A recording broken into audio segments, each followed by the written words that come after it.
Romance of the Three Kingdoms, Chapter 30. Okay, imagine this. A moment in history, right? One side is facing, well, just overwhelming odds, like 10 to 1. Yeah, a situation where you normally just say, game over. Exactly. You'd think it's a foregone conclusion, brute force wins. But what if it didn't? What if sharp minds and, honestly, some really surprising innovation completely turned things around? Okay, I'm intrigued. That's exactly what we're digging into today. A really pivotal ancient military battle where strategy, not just sheer numbers, was the ultimate weapon. Sounds fascinating. How a leader whose army was actually described as fearful, significantly smaller, how could they possibly beat a force called overwhelming? Right, the classic David and Goliath, but maybe with more tactics. Exactly. We're hunting for those surprising little nuggets of wisdom about leadership, being adaptable, and just the power of a really clever idea to flip a situation that looks, well, impossible. And we need to stress, when we say overwhelming, we really mean it. This wasn't a small difference. No kidding. We're talking Yuan Shao, who reportedly had something like 700,000 troops. 700,000. Wow. Marching against Cao Cao, who maybe 70,000? 70,000. That's a 10 to 1 disadvantage. Precisely.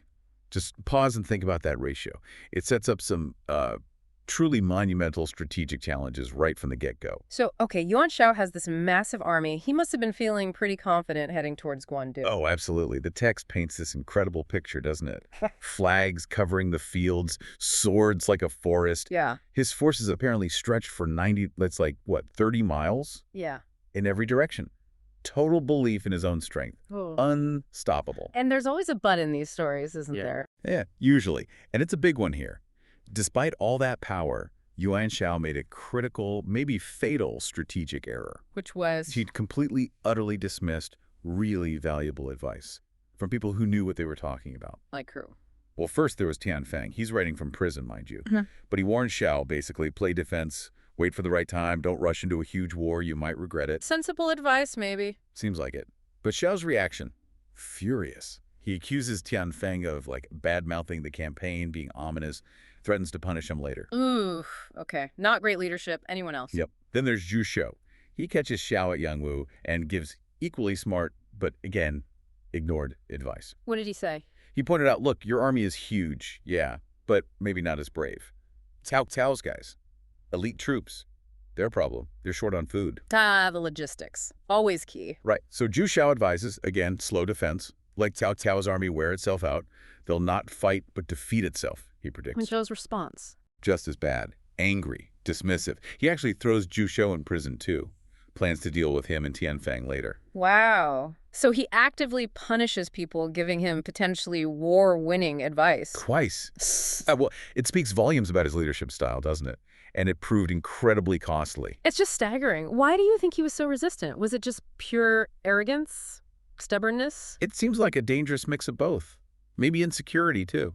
He couldn't stand having his grand plans questioned. Meanwhile, back at Guandu, Cao Cao's smaller army. They must have been hearing these reports, right? The size of Shao's force? How were they feeling? Oh, definitely fearful, as the text says. I mean, who wouldn't be? Hearing about an enemy 10 times your size marching your way. That's terrifying. So what did Cao Cao do? How did he counter that fear and, prepare? Well, that's where Cao Cao's own strategic mind, and crucially his willingness to listen, comes in. He leans on advice from Sun Yu.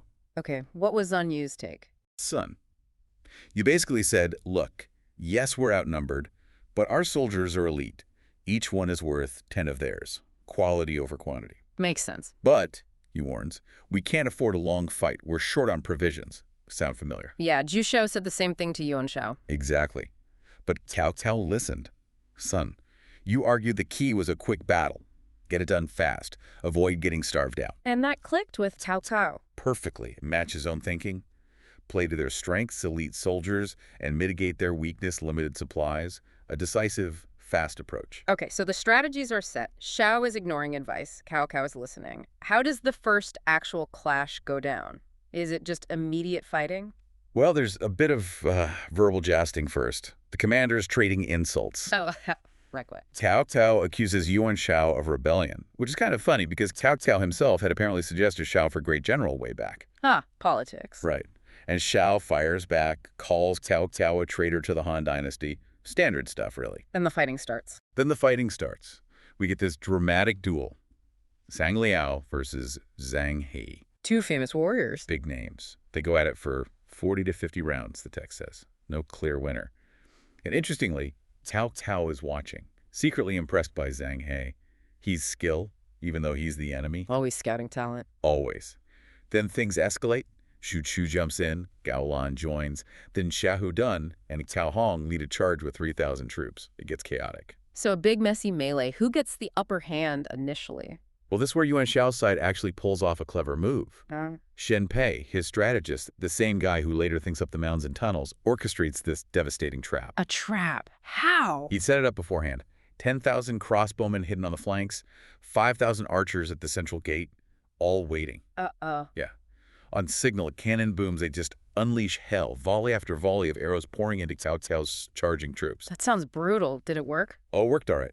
Cao Cao's forces were caught completely off guard, right in the kill zone. They couldn't stand up to that kind of concentrated fire. So Cao Cao loses the first round. A significant defeat. Yeah, his army is forced to pull back, retreat to their base at Guan.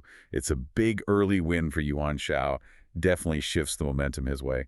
Okay, so Xiao pushes Cao Cao back. He must be feeling even more confident now, right? You bet. Riding high on that victory. Yeah. So his next move, press the advantage. Besiege Guan. Pin Cao Cao down and, finish him off. Makes sense tactically. So how does Shen Pei, Xiao's strategist, plan to actually break through Cao Cao's defenses this time? Shen Pei comes up with this really ambitious siege tactic. His idea would build giant earth mounds. Earth mounds, like dirt hills. Exactly. Tushan, they're called. Over 50 of them.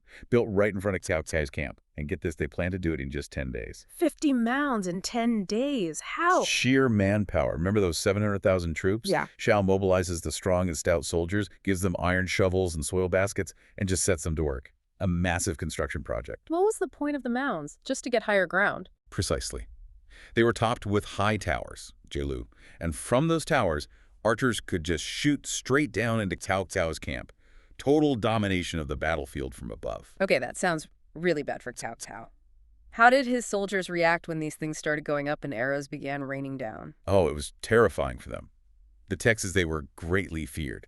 Imagine looking up and seeing towers looming over you, arrows just constantly falling like rain. What could they even do? They were basically huddled behind shield coverings, just trying to survive. Morale must have absolutely tanked. It looked like a checkmate situation. This is where Cao Cao's adaptability comes back in, right? And he had Lu Ye. Exactly. Lu Ye? Cao Cao's own ingenious strategist. He sees this seemingly unbeatable aerial assault and comes up with the counter. What was it? Build bigger shields. Not quite. Something much more proactive. Lu Ye proposes building stone-throwing chariots, fa shi che, basically catapults. Catapults. Okay, that's a counter.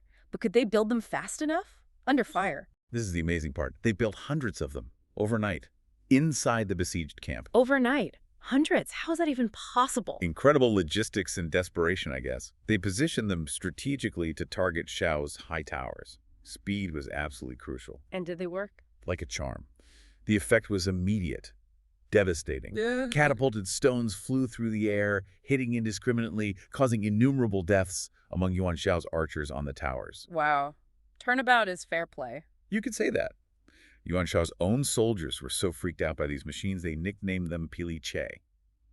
Thunderclap chariots. Thunderclap chariots. I like it. So that forced Xiao's archers down. Completely neutralized that advantage, forced them right off those dominant high positions.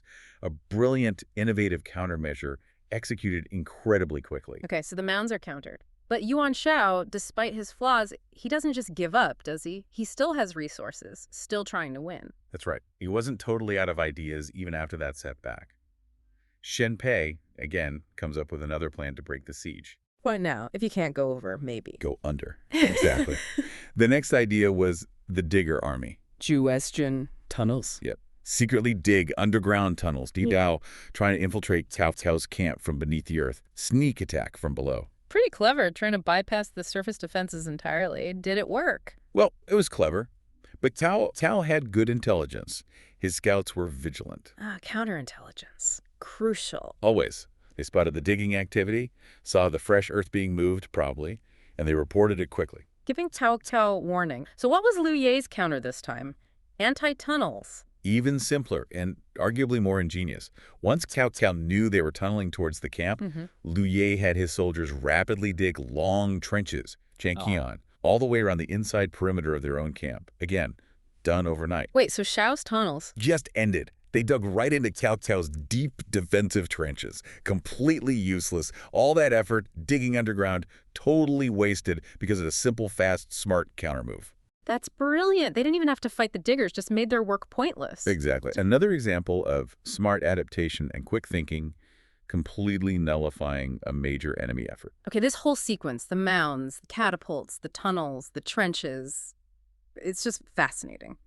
There are some really profound lessons here, I think, about overcoming what look like impossible odds. And they feel surprisingly relevant. Absolutely. I mean, the first thing that just jumps out is the stark contrast in leadership, isn't it? Definitely. Talk about that. You've got Yuan Shao. Huge advantage, tons of resources, but he's arrogant. He won't listen to sound advice. He actually punishes the people giving it. Right. Tianfeng, Zhu Shao. Yeah. So his big plans, the mounds, the tunnels, they become predictable precisely because he's not adapting or listening. He telegraphs his moves because of his hubris. Then on the other side, You have Cao Cao, outnumbered, under pressure, but he's adaptable. He's open-minded. He listens to Sun Yu. He empowers Liu Ye to try these wild ideas like overnight catapult construction. and he acts fast, decisively. Crucially, yes, that ability to pivot, to execute quickly based on good advice and innovative thinking, that was his winning edge. And it really highlights the power of, like, innovation under pressure, doesn't it? Especially asymmetrical innovation. What do you mean by asymmetrical there? Well, Cao Cao didn't try to outmound Yuan Shao, right? He didn't try to build 51 mounts. No, that would have been futile. Instead, Liu Ye comes up with something completely different, the thunderclap chariots, that just bypasses and negates the entire mound strategy. It wasn't about matching force with force. It was about using a clever, unexpected tool. Like a lever, almost. Yeah. Finding the right point to apply pressure to disrupt the whole system. The trenches did the same thing to the tunnels. Simple, but perfectly targeted. Exactly. It wasn't about having the biggest army. It was about having the smartest countermove at the right time. And there were broader strategic lessons too, right? Beyond just the cool inventions. For sure. Like what? Well, the critical importance of really, truly understanding your own strengths and weaknesses. And your opponents. Like Cao Cao knowing he had elite troops but bad supply lines. Precisely. And knowing Shao had numbers, but maybe less disciplined troops. And crucially, a leader who wouldn't listen. Exploiting that difference. It also shows how vital speed can be, that quick battle idea, building things overnight. Speed and surprise, yeah. And underlying all of that is foresight and good intelligence. Knowing what the enemy is doing, like spotting the tunnel digging, is often half the battle, sometimes more than half. It's August, moving into late September at Guan.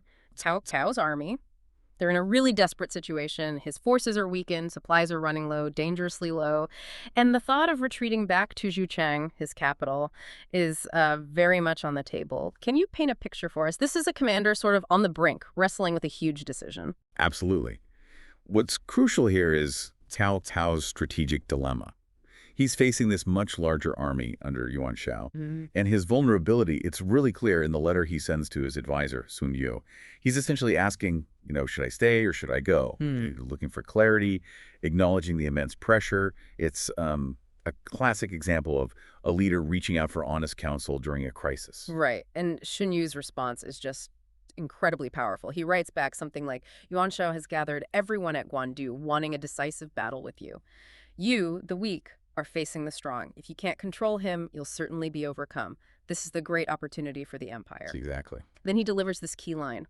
Though Yuan Shao's army is numerous, it cannot be used effectively. This, he says, is a great opportunity and, crucially, a time for unconventional tactics. He's easy shit. This isn't just a pep talk, is it? It's a deep insight into how a seemingly weaker position can actually be a strategic advantage if you understand your opponent's weaknesses, regardless of their size. Precisely. And Sun Yu's core strategy, it's brilliant in its simplicity, really. Holding ground and defending.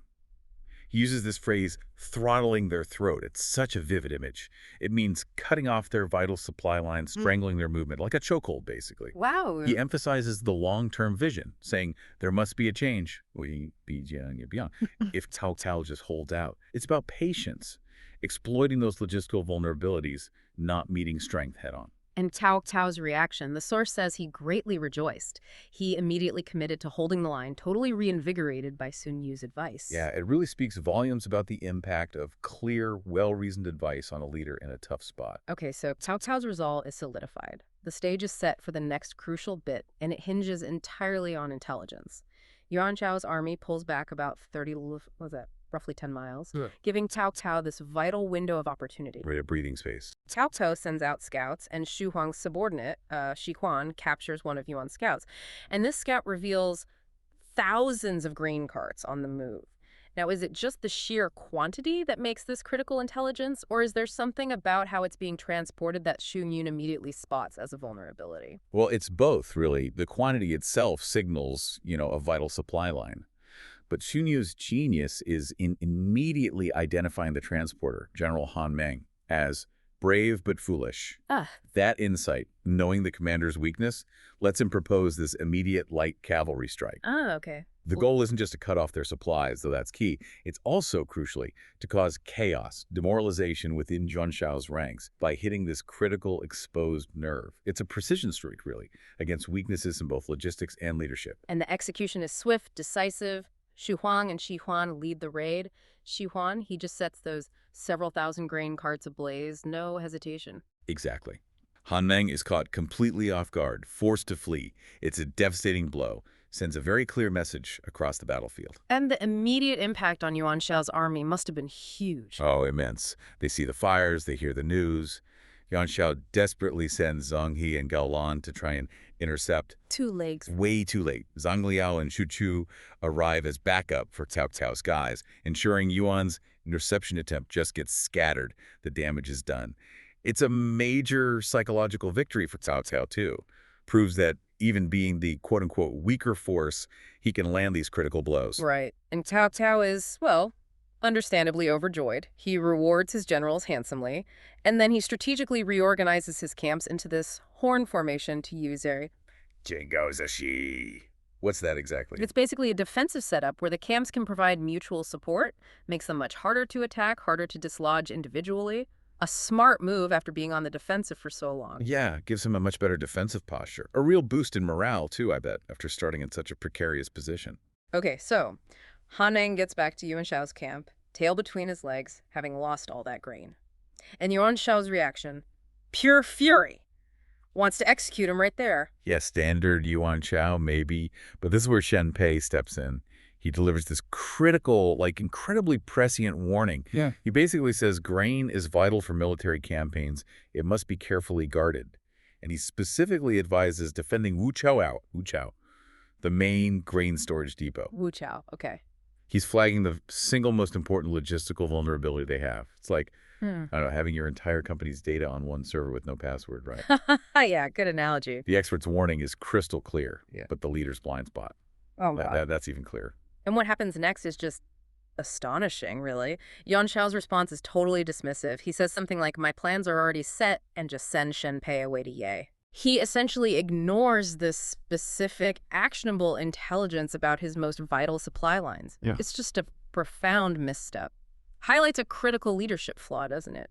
An inability to adapt or even listen to vital advice if it doesn't fit his plan. And then he makes it worse. He compounds the error by choosing Chun Yuqiang to guard Wuchao, with 20,000 men, no less. But the source points out Chun Yuqiang's critical character flaw. He's naturally fond of wine, spends his days drinking with his generals. Oh, boy. Not the guy you want guarding your food supply. Not remotely.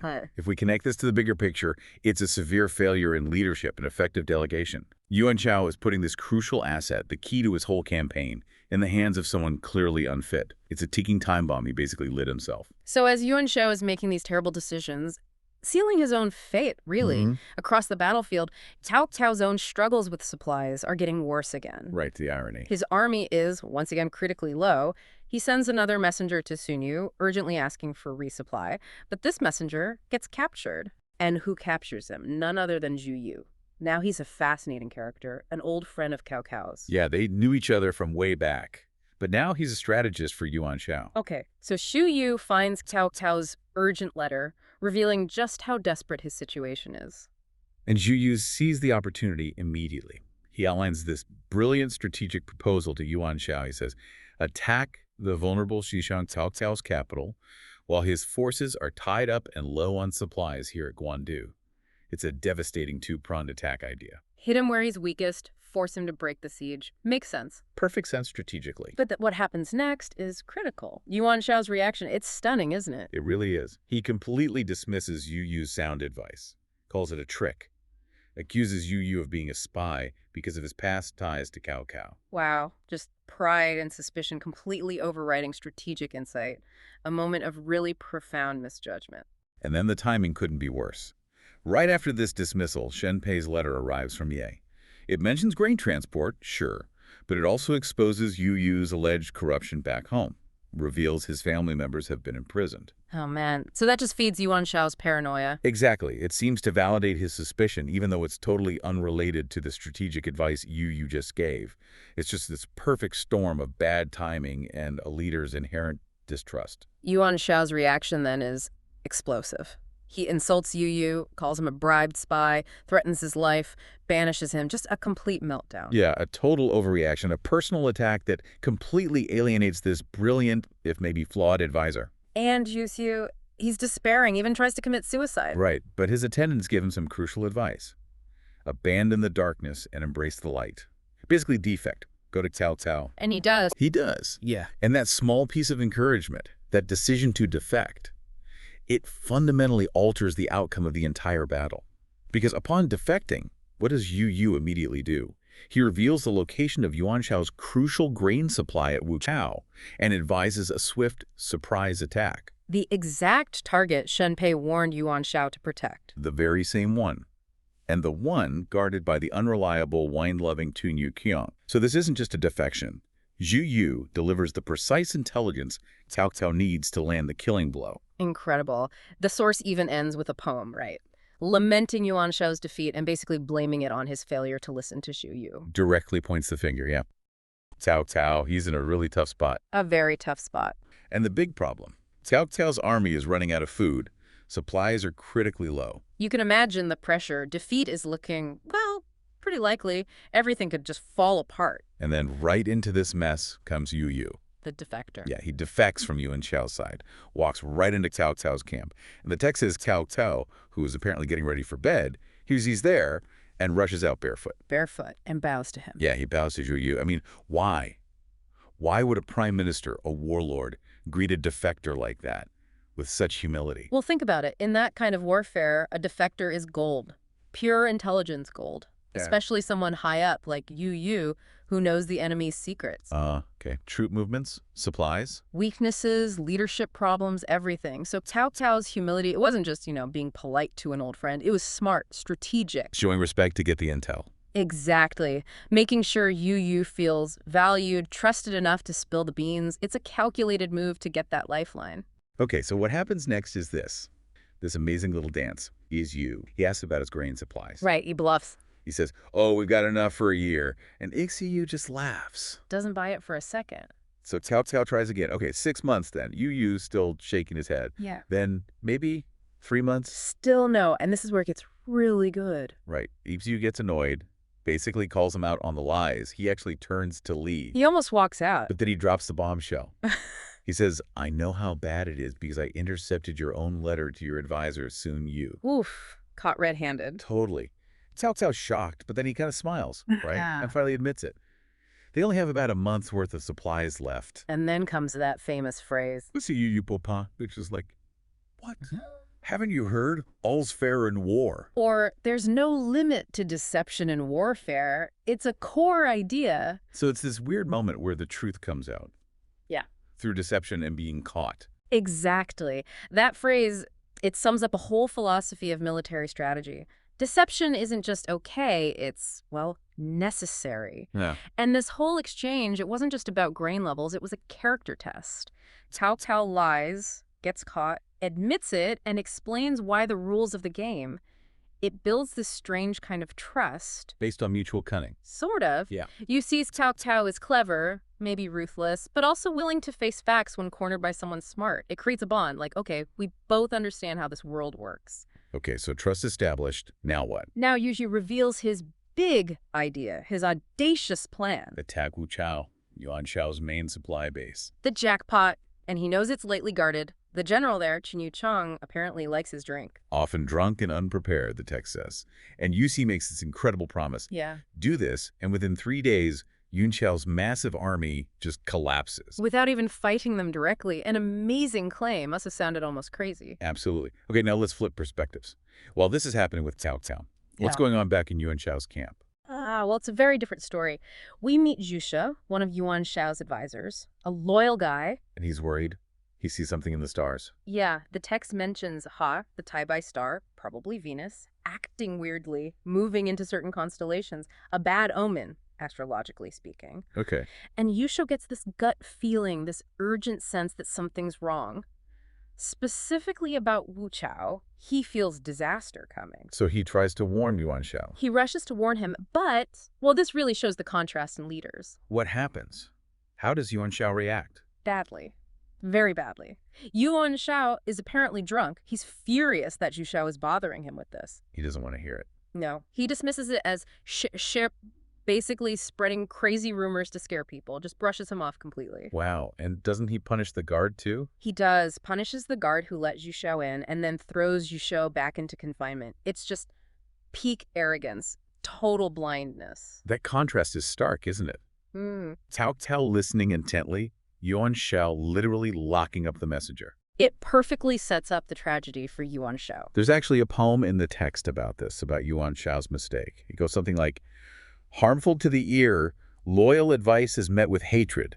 The despot Yuan Shao lacks strategy. With Wu Chao's grain exhausted, his foundation is pulled up. Yet he still stubbornly tries to hold on to Jizu. It just nails his fatal flaw, right? Refusing to hear anything that challenges him.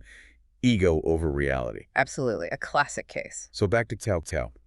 He hears the plan, he trusts Yu Yu, and he acts. Immediately, decisively. Yeah. He picks 5,000 elite soldiers. And disguises them. Makes them look like another one of Yuan Shao's units under General Jiang Qi. Clever. Very clever. And they carry bundles of straw and wood, for kindling. They know what the mission is. Total destruction. Yeah. And they move at night, super stealthily. The text says, Wuta. Right. Men holding gags or bits in their mouths, horses muzzled or bits tightened. Absolute silence. Heading straight for Wu Chao. It's just brilliant tactics. You've got the intelligence from Zhu Yu, the daring plan, and then this meticulous execution. The disguise, the speed, the timing. Yeah, hitting Wu Cao at 4 a.m., the dead of night, guards likely asleep or, well, drunk like Shin Yukong, maximum surprise, every detail thought through.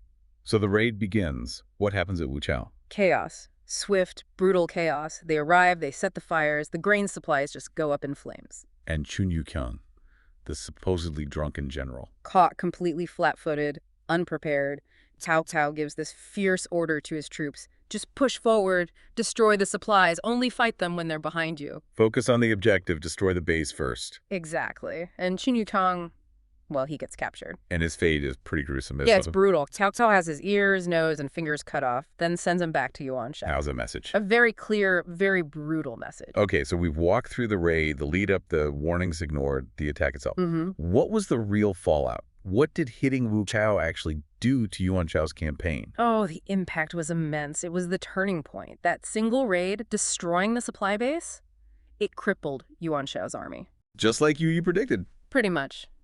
An army that size needs a constant flow of food and equipment. Cut that off.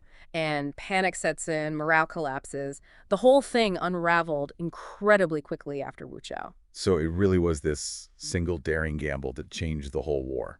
It absolutely was. And if you look at the themes emerging here, I mean, it shouts about the importance of good intelligence. Right? Definitely. And taking calculated risks. Calculated risks, executed brilliantly, but also, the flip side, the danger of arrogance, of shutting out advice you don't like. Like Yuan Shao did. Not listening. Exactly. The need to listen, even to uncomfortable truths or different viewpoints. It's all right there in this one chapter. Yuan Shao, He's got this massive problem. Huge problem. His main grain supply at Wuchao is literally up in flames. You can see the fire for miles. Yeah, a logistical nightmare. So he needs to decide, fast. What does he do? And this is where you see the pressure cooker, right? How do you handle conflicting advice in a moment like that? He gets two very different takes from his advisors. He does. First, you've got Generals Zhang He and Guan. Their advice is straightforward. Makes sense. Go rescue Wuchao. Send troops directly, save the supplies. Logical. Okay. The direct approach. But then there's Guo too. He argues for something completely different, a diversion. The old besiege way to rescue Zhao strategy. Yeah. Attack Cao Cao's main camp. Exactly. Guo too thinks Cao Cao's camp at Guandu must be vulnerable, maybe even empty. He really pushes this idea. Insists on it, almost. Yeah, repeatedly. And Yuan Shao, he actually goes for it. He sides with Guo Tu. He does, splits his forces, sends Jiang Qi with, 10,000 men to Wuchao? A relief force, supposedly. Right. And then Zhang Qi and Gao Lan get only 5,000 troops to hit Cao Cao's main camp. Feels like a gamble. Why do you think he chose that riskier, less direct option? Well, desperation can make you grasp at straws, perhaps. Or maybe Guo Tu was just incredibly persuasive. That confidence, even if it's misplaced. Can seem like certainty in a crisis. Exactly. Yuan Shao bought it. Okay, but here's the kicker. While Yuan Shao's team is debating, Cao Cao isn't just sitting by the fire at Wuchao. Oh, far from it. He's not just burning grain, he's weaving this brilliant deception. Tell us about that. After his forces beat Chun Yukong's troops. Right, Cao Cao has his men do something amazing. They put on the uniforms of the defeated Yuan Shao soldiers. And carry their flags. Yep. They pretend to be Yuan Shao's guys retreating from Wuchao. That's audacious. It's pure psychological warfare. Cao Cao understood it wasn't just about winning the fight, it was about controlling the narrative, controlling what Yuan Shao thought was happening. Right. Perception is reality in war sometimes. Absolutely. So these disguised troops, Cao Cao's men, they run into Jiang Qi's relief force. On some secluded path, yeah. And Jiang Qi, he's completely taken in. He thinks they're his own retreating comrades. And then, boom, Zhang Liao and Xu Chu spring the trap. Jiang Qi is killed. His whole force just wiped out. Devastating. But Cao Cao doesn't stop there, does he? No, this is the genius part. He then sends a fake message back to Yuan Shao's camp. What does it say? Something like, good news, Jiang Qi has scattered the enemy at Wuchao. A complete lie. A crucial lie, because Yuan Shao believes it. And what does he do? He sends more troops to attack Guandu, thinking Wuchao is safe now. Exactly. He reinforces the diversionary attack, not the place that actually needed help. Cao Cao manipulated him perfectly. Wow. It just shows how, under pressure, you can grab onto information that confirms what you hope is true. Or what you fear. Cao Cao played on Yuan Shao's desperation masterfully, information control as a weapon. So, meanwhile, back at Guandu camp, Zhang He and Gao Lan are launching their attack as ordered. Right, they go in expecting an easy target. But Cao Cao was ready. Completely ready. Xiahou Hudan hits them from the left, Cao Ren from the right, Cao Hong from the center. They just erupt from the camp. The three-pronged counterattack. Furious assault. Yuan Shao's attacking force is routed. And then, just as more of Yuan Shao's reinforcements are arriving... Thinking they're joining a winning fight. Exactly. Cao Cao's main army shows up, fresh from Wuchao. From the rear. Total encirclement. Yuan Shao's forces there are just crushed. Zhang He and Gao Lan barely escape with their lives. What a disaster. And the mood back in Yuan Shao's camp must have been grim. Grim is an understatement. It descends into chaos and blame. First, the remnants from Wuchao report back about their commander, Chen Yukeng. The one found drunk. Found drunk, incapacitated, yeah. Yuan Shao is livid, loses his supplies, humiliated. He orders Chen Yukeng executed immediately. And brutally, right. The mutilation. Yes, ears, nose, hands, feet cut off, a sign of extreme rage and perhaps trying to deflect blame. But the real poison starts spreading internally then. Right. Guo Tu, the advisor whose plan failed so spectacularly. He's worried Zhang He and Gao Lan will expose him. Precisely. So he acts first. He goes to Yuan Shao and slanders them. What does he accuse them of? He claims they were secretly happy about the defeat, that they didn't fight hard enough. Basically accuses them of wanting to surrender to Cao Cao. And Yuan Shao buys that too. Hook, line, and sinker. This really speaks to Yuan Shao's state of mind. The paranoia, the inability to see who's loyal.